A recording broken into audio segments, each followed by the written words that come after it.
বাবা শুধু একটা নাম নয়, একটা ছায়া নয়, এটা পুরো একটা আশ্রয়। আজ আমি আল্লাহর কাছে অনেক শুকরিয়া আদায় করি, কারণ তিনি আমার বাবাকে এখনো জীবিত অবস্থায় রেখেছেন। আলহামদুলিল্লাহ। আমি জানি আমার বাবা অনেক রাগী মানুষ, ছোট ছোট বিষয়ে অনেক রেগে যান, বকাঝকা করেন। কিন্তু গভীরভাবে যখন আমি ভাবি, তখন বুঝতে পারি ওই রাগের আড়ালেই লুকিয়ে আছে অনেক সমুদ্রময় ভালোবাসা। বাবা হয়তো আমাদের উপর চিৎকার করেন, কখনো কঠিন কথা বলে ফেলেন, কিন্তু ভেবে দেখুন তিনি কেন রাগেন। কারণ তিনি চান না আমার সন্তানেরা ভুল পথে যায়। তিনি চান না আমার সন্তানেরা কষ্ট পাক।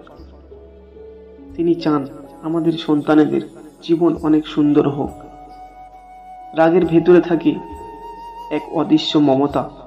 এই মমতাকে বোঝার ক্ষমতা যাদের নেই, তারা বাবার রাগকে কেবল রাগ হিসাবেই দেখে। কিন্তু যারা বোঝে তারা জানে এটা আসলেই ভালোবাসার আরেকটা রূপ।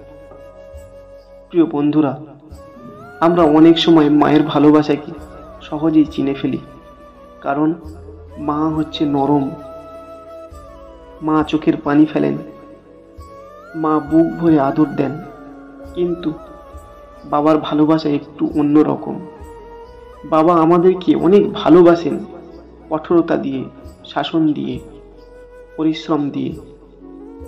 তুমি যদি গভীরভাবে লক্ষ্য করো, দেখবে বাবা ভোরে ঘুম থেকে ওঠেন, রোদে ঘাম ঝরান, দুনিয়ার সব চিন্তা নিজের কাঁধে তুলে নেন, শুধু আমাদের মুখের হাসি দেখার জন্য।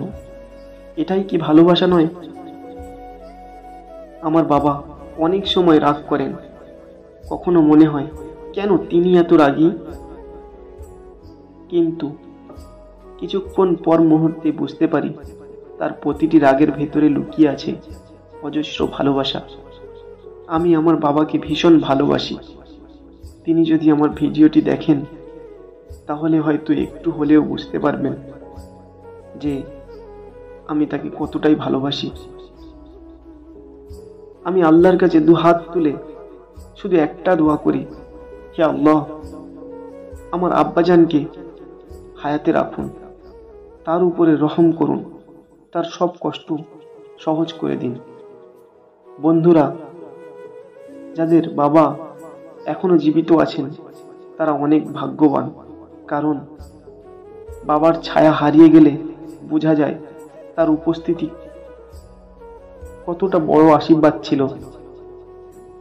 তুমি হয়তো ভাবছো বাবার রাগ করেন, তুমি হয়তো ভাবছো বাবা রাগ করে বলে দূরে সরে থাকবো। না, মনে রেখো, বাবার প্রতিটি রাগ, প্রতিটি বোকাঝোকা, প্রতিটি কষ্টের পেছনে লুকানো থাকে প্রতিটি অগাধ ভালোবাসা। তাই রসুল করিম সাল্লাল্লাহু আলাইহি ওয়াসাল্লাম বলেছেন, বাবা হলো জান্নাতের দরজাগুলোর মধ্যে সবচেয়ে মাঝখানের দরজা। এখন তুমি চাইলে সেই দরজা নষ্ট করতে পারো, আবার চাইলে তুমি রক্ষা করতে পারো। সুনান ইবনে মাজাব। তাহলে কি আমরা এই দরজাকে অবহেলা করব? না, বরং যতদিন বেঁচে আছেন ভালোবাসবো, তাকে মান্য করব, তার জন্যে আল্লাহ তাআলার কাছে দুটি করে হাত তুলে দোয়া করব। আব্বাজান, আমি জানি তুমি খুবই রাগী, কিন্তু সেই রাগের আড়ালে আমি সবচেয়ে নিরাপদ আশ্রয় খুঁজে পাই। তুমি না থাকলে আমি অন্ধকারে ডুবে যাব। তুমি আছো, এটাই আমার কাছে সবচেয়ে বড় শক্তি। আমি শুধু আল্লাহর কাছে চাই, হে আল্লাহ, আমার আব্বাজানকে সুস্থ রাখুন, দীর্ঘ হায়াত দিন, আমাদের জন্য রহম করুন। বন্ধুরা, আব্বাজানের রাগ ভুলে যেও না, তার ভালোবাসাকে চিনতে শেখো। যতদিন বেঁচে আছেন তার সাথে সময় কাটাও, তাকে খুশি রাখো। কারণ একদিন এই মানুষটাকে খুব মিস করবে, কিন্তু তখন আর পাবে না পাশে। ভালোবাসো তোমার বাবাকে, কারণ তিনিই তোমার জীবনের সবচেয়ে বড় দোয়া, সবচেয়ে বড় আশ্রয়। আজকের এত দূর আর বলতে পারছি না। নেক্সট দেখা হচ্ছে পরবর্তী ভিডিওতে। সবাই ভালো থেকো, সুস্থ থেকো। আর আমার ভিডিওগুলি যদি ভালো লেগে থাকে তাহলে চ্যানেলটি সাবস্ক্রাইব করে পাশে থেকো।